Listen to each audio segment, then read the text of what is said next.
నమస్తే, welcome to our channel. నేను మీ పద్మావతి. ఈ రోజు మనతో పాటు ప్రముఖ ఆధ్యాత్మికవేత్త మరియు శ్రీచక్ర ఉపాసకులు మణికంఠ శర్మ గారు ఉన్నారు. మరి గతంలో మనం చేసిన అప్పుల బాధకు సంబంధించిన వచ్చిన కామెంట్ సెక్షన్ లో కొన్ని కామెంట్స్ కి ఈ వీడియోలో మనం రిప్లై అయితే ఇచ్చేద్దాం. నమస్కారం గురువు గారు. పరమేశ్వరార్పణమస్తు.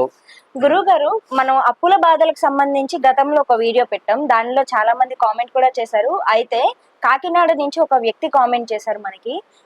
వాళ్ళ అమ్మాయి పెళ్లి కోసమని ఇంటిని తాకట్టు పెట్టి అప్పు చేసి పెళ్లి చేశారంట. అయితే దాదాపు 4 ఏళ్ళు అవుతుంది, కానీ ఆ అప్పు తీరకపోగా తిరిగి అప్పు తీర్చడానికి ఇంకో అప్పు చేయాల్సి వస్తుందండి. నాకు ఏదైనా ఒక పద్ధతో లేకుంటే ఏదో ఒక మంత్రాన్నో లేదా నేను ఏం చేసుకోవడం ద్వారా దీని నుంచి బయటపడగలుగుతానో చెప్పండి. ఇప్పుడు నా ఇల్లు కూడా వేరే వాళ్ళు తీసుకునే అవకాశం కూడా కనిపిస్తుంది. దీని నుంచి నాకు బయటపడడానికి ఏదైనా మార్గం చూపించండి అని అంటారు. మరి వారికి ఏం చెప్దామంటారు? చాలా వరకు పంచాంగ శ్రవణాలు మీరు అన్ని మాధ్యమాల్లో మీరు వింటున్నారు. అవును. యూట్యూబ్లో, ఫేస్బుక్లో ఇవన్నీ కూడా గోచార రీత్యా జరిగేటువంటి మాత్రం చెప్తాం. ఇప్పుడు మీరు అడిగేందంటే వ్యక్తిగతమైనటువంటి జాతకం, అతని నక్షత్రము, అతని గుణగణాలు, అతని వ్యవస్థ తెలియకుండా ఏ ఇంట కుజుడున్నాడు, ఏ ఇంట గురుడున్నాడు, ఏ ఇంట శనీశ్వరుడు ఉన్నాడు, ఏ ఇంట చంద్రమహాదశ నడుస్తుందని మనం చెప్పలేం. కానీ అన్నిటికీ ఏంటంటే నాకు కొంతమందికి జాతకాలు తెలియదు, డేట్ ఆఫ్ బర్త్లు తెలియకుండా ఉంటారు. ఇటువంటి వారందరికీ కూడా ఏంటంటే శ్రీచక్రమే ప్రాధాన్యం. శ్రీచక్రం ఉన్నటువంటి దేవాలయాల్లో అర్చన గావించుకుని కొన్ని నియమాలు చెప్తాం. అటువంటి నియమాలు మీరు పాటించుకుని 21 రోజులు చేయగలిగితే ఏ సమస్య పరిష్కారం అయిపోతుంది. అర్థమైందండి? కానీ కొన్ని నిగూఢమైనటువంటి జాతక దోషాలు కూడా ఉంటాయి. ఇటువంటివి వ్యక్తిగతంగా మాకు ఫోన్ చేసి, అయ్యా నా డేట్ ఆఫ్ బర్త్ ఇది, నేను ఈ జన్మలో పుట్టాను కాబట్టి దాన్ని కొంచెం పరిశీలించి చెప్పండి గురువుగారు అంటే ఆ వివరణ వేరు. ఇప్పుడు మనం మీరు చెప్తున్నటువంటి ధర్మ సందేహాల్లో అప్పులు తీరడానికి మార్గాలు చెప్పాం. అతని దగ్గర ఉన్నటువంటి ఆ అప్పు తీరకపోగా దానికి ఇంకా అప్పువి సంపాదించినది వేరే వాళ్ళు పాలైపోతోందని బాధ. దీనికి సంబంధించి అతను వ్యక్తిగతంగా ఫోన్ చేయగలిగితే మనం సమాధానం ఇవ్వచ్చు. అలా కాకుండా ప్రతినిత్యము అంటే గనక శ్రీచక్రం ఉన్న దేవాలయంలో చండీ ప్రదక్షిణ గావించుకుని ఆవదంతో దీపారాధన గావించి అక్కడ దగ్గరలో ఉన్నటువంటి ఏదన్నా ఒక రావి చెట్టు లేకపోతే మర్రి చెట్టు కానీ అక్కడ కాస్త బెల్లం, అదే విధంగా తేనె, ఇవి రెండింటిని కొంచెం మోతాదులో చేసి రౌండ్ ఉండల కింద ఒక 21 ఉండలు చేసి ఆ ప్రాంగణంలో చుట్టూ మొదట్ల దగ్గర వేస్తూ ఉండాలి. ఇది మామూలుగా పరిహారమే తప్ప వ్యక్తిగత పరిహారం అయితే కాదు. కానీ మామూలుగా ఎవరైనా చేసుకోవచ్చు అని అనుకుంటే గనక, ఎవరైనా ఇలాంటి అప్పు బాధలతో బాధపడుతున్న వాళ్ళు ఉంటే గనక వారు ఇంకేదైనా పద్ధతితో చేయడం ద్వారా లేకుంటే ఇంకేదైనా ఒకరిని పూజించడం ద్వారా ఇలాంటివి ఏమైనా చేసుకోవాలంటే గనక ఎవరిని పూజించాలంటారు? అంటే ఈ అప్పుల బాధ నుంచి బయటపడాలి అంటే కుబేర దీపం పెట్టడం అండి ఇంట్లో. ఖచ్చితంగా శుక్రవారం రోజు కుబేర దీపం పెట్టడం.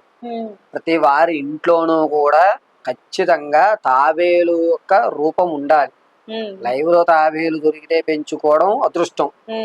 నక్షత్ర తాబేలే ఉండాలి అది కాదండి, ఏదన్నా జీవే. నక్షత్ర తాబేలు దొరికితే అదృష్టవంతుడు. కానీ నక్షత్ర తాబేలు ఇల్లులో ఉండడం అనేది చట్టరీత్యా నేరం. కాబట్టి ఏదన్నా ఒక తాబేలు లాంటిది ఇంట్లో ఉండడం. రెండోది, ఇంట్లో ప్రతి గురువారం రోజున కుదిరితే కనుక దత్తపారాయణ చెయ్యండి, అప్పులు తీరుతాయి. లేదు గురుగారు మనం అది చదవలేము, మనం ఇది చేయలేము అనుకున్నటువంటి వారు చక్కగా నిత్యము కూడా ఐశ్వర్యానికి ఆరోగ్యానికి ప్రధాతుడైనటువంటి వాడు పరమశివుడు కావున ఈశ్వర ధ్యానం ఆచరించడం చాలా మంచిది. అయితే ఈశ్వర ధ్యానంతో పాటుగా ఎలాగ మీరు దీపం పెడుతూ ఉంటారు కాబట్టి నువ్వుల నూనెతో దీపారాధన చెయ్యండి. 2 ఒత్తులు వేసి నువ్వుల నూనెతో దీపారాధన చేసుకుని కనకధార స్తోత్రాన్ని పఠించగలిగితే మంచిది. ఒకవేళ కనకధార స్తోత్రం మాకు రాదండి అంటే యూట్యూబ్లో పెట్టుకోండి. యూట్యూబ్లో పెట్టుకుని ఈ వ్యవస్థ నడుపుకుంటే ఏంటంటే శ్రీ మహా రుద్రాయ నమో నమః అని పరమశివుని మరో పేరుగా చెప్పుకుంటూ ఉండడం వల్ల మనకున్నటువంటి ప్రతి సమస్య కూడా నిగూఢమై అప్పులు అనేటువంటివి లేకుండా ఏర్పడుతూ ఉంటుంది. ఇల్లు మాత్రం కొంచెం ఉదయం సాయంత్రం వేళ పరిశుభ్రంగా ఉంచుకోవడం మాత్రం ప్రామాణికం. నిజంగా గురుగారు చాలా చక్కగా సమాధానం ఇచ్చారు. అయితే ఎవరికైతే ఎలాంటి సమస్యలతో బాధపడుతున్నారో ఖచ్చితంగా కింద గురువుగారి నెంబర్ అయితే వేయబడుతుంది. గురువుగారికి కాల్ చేసి మీ సమస్యలకు పరిష్కారం ఏంటో మీరు దగ్గరుండి తెలుసుకోగలుగుతారు. అండ్ మీకు ఇంకేమైనా డౌట్స్ ఉంటే ఖచ్చితంగా కామెంట్ సెక్షన్ లో కామెంట్ చేయండి. ఇలాంటి మరెన్నో వీడియోస్ తీసుకురావడానికి నేను ట్రై చేస్తాను. అండ్ మరోసారి మరో కొత్త వీడియోతో మేము ముందుకు వస్తాం. అంతవరకు సెలవు. యూట్యూబ్ లో, ఫేస్బుక్ లో ఇవన్నీ కూడా గోచార రీత్యా జరిగేటువంటి మాత్రం చెప్తాం. ఇప్పుడు మీరు అడిగేందంటే వ్యక్తిగతమైనటువంటి జాతకం, అతని నక్షత్రము, అతని గుణగణాలు, అతని వ్యవస్థ తెలియకుండా ఏ ఇంట కుజుడున్నాడు, ఏ ఇంట గురుడున్నాడు, ఏ ఇంట శనీశ్వరుడు ఉన్నాడు, ఏ ఇంట చంద్ర మహాదశ నడుస్తుందని మనం చెప్పలేం. కానీ అన్నిటికీ ఏంటంటే నాకు కొంతమందికి జాతకాలు తెలియదు, డేట్ ఆఫ్ బర్త్లు తెలియకుండా ఉంటారు. ఇటువంటి వారందరికీ కూడా ఏంటంటే శ్రీచక్రమే ప్రాధాన్యం.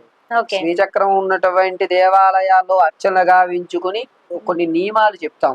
అటువంటి నియమాలు మీరు పాటించుకుని 21 రోజులు చేయగలిగితే ఏ సమస్య పరిష్కారం అయిపోతుంది. అర్థమైందండి. కానీ కొన్ని నిగూఢమైనటువంటి జాతక దోషాలు కూడా ఉంటాయి. ఇటువంటివి వ్యక్తిగతంగా మాకు ఫోన్ చేసి, అయ్యా నా డేట్ ఆఫ్ బర్త్ ఇది, నేను ఈ జన్మలో పుట్టాను కాబట్టి దాన్ని కొంచెం పరిశీలించి చెప్పండి గురుగారు అంటే ఆ వివరణ వేరు. ఇప్పుడు మనం మీరు చెప్తున్నటువంటి ధర్మ సందేహాల్లో అప్పులు తీరడానికి మార్గాలు చెప్పాం. అతని దగ్గర ఉన్నటువంటి ఆ అప్పు తీరకపోగా దానికి ఇంకా అప్పువి సంపాదించినది వేరే వాళ్ళు పాలైపోతోందని బాధ. దీనికి సంబంధించి అతను వ్యక్తిగతంగా ఫోన్ చేయగలిగితే మనం సమాధానం ఇవ్వచ్చు. అలా కాకుండా ప్రతినిత్యము అంటే గనక శ్రీచక్రం ఉన్న దేవాలయంలో చండీ ప్రదక్షిణ గావించుకుని ఆవదంతో దీపారాధన గావించి అక్కడ దగ్గరలో ఉన్నటువంటి ఏదన్నా ఒక రావి చెట్టు లేకపోతే మర్రి చెట్టు కానీ అక్కడ కాస్త బెల్లం, అదే విధంగా తేనె, ఇవి రెండింటిని కొంచెం మోతాదులో చేసి రౌండ్ ఉండల కింద ఒక 21 ఉండలు చేసి ఆ ప్రాంగణంలో చుట్టూ మొదట్ల దగ్గర వేస్తూ ఉండాలి. ఇది మామూలుగా పరిహారమే తప్ప వ్యక్తిగత పరిహారం అయితే కాదు. కానీ మామూలుగా ఎవరైనా చేసుకోవచ్చు అని అనుకుంటే గనక, ఎవరైనా ఇలాంటి అప్పు బాధలతో బాధపడుతున్న వాళ్ళు ఉంటే గనక వారు ఇంకేదైనా పద్ధతితో చేయడం ద్వారా, లేకుంటే ఇంకేదైనా ఒకరిని పూజించడం ద్వారా ఇలాంటివి ఏమైనా చేసుకోవాలంటే గనక ఎవరిని పూజించాలంటారు? అంటే ఈ అప్పుల బాధ నుంచి బయటపడాలి అంటే కుబేర దీపం పెట్టడం అండి ఇంట్లో. ఖచ్చితంగా శుక్రవారం రోజు కుబేర దీపం పెట్టడం. ప్రతి వారి ఇంట్లోనూ కూడా ఖచ్చితంగా తాబేలు యొక్క రూపం ఉండాలి. లైవ్ లో తాబేలు దొరికితే పెంచుకోవడం అదృష్టం. నక్షత్ర తాబేలే ఉండాలి అది కాదండి, ఏదన్నా జీవే. నక్షత్ర తాబేలు దొరికితే అదృష్టవంతుడు. కానీ నక్షత్ర తాబేలు ఇల్లులో ఉండడం అనేది చట్టరీత్యా నేరం. కాబట్టి ఏదన్నా ఒక తాబేలు లాంటిది ఇంట్లో ఉండడం. రెండోది, ఇంట్లో ప్రతి గురువారం రోజున కుదిరితే కనుక దత్తపారాయణ చెయ్యండి, అప్పులు తీరుతాయి. లేదు గురుగారు మనం అది చదవలేము, మనం ఇది చేయలేము అనుకున్నటువంటి వారు చక్కగా నిత్యము కూడా ఐశ్వర్యానికి ఆరోగ్యానికి ప్రధాతుడైనటువంటి వాడు పరమశివుడు కావున ఈశ్వర ధ్యానం ఆచరించడం చాలా మంచిది.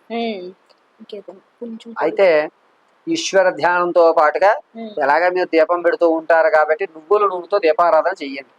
2 ఒత్తులేసి నువ్వుల నూనెతో దీపారాధన చేసుకుని కనకధార స్తోత్రాన్ని పఠించగలిగితే మంచిది.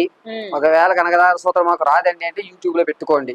యూట్యూబ్ లో పెట్టుకుని ఈ వ్యవస్థ నడుపుకుంటే ఏంటంటే శ్రీ మహా రుద్రాయ నమో నమః అని పరమశివుని మరో పేరుగా చెప్పుకుంటూ ఉండడం వల్ల మనకున్నటువంటి ప్రతి సమస్య కూడా నిగూఢమై అప్పులు అనేటువంటివి లేకుండా ఏర్పడుతూ ఉంటుంది.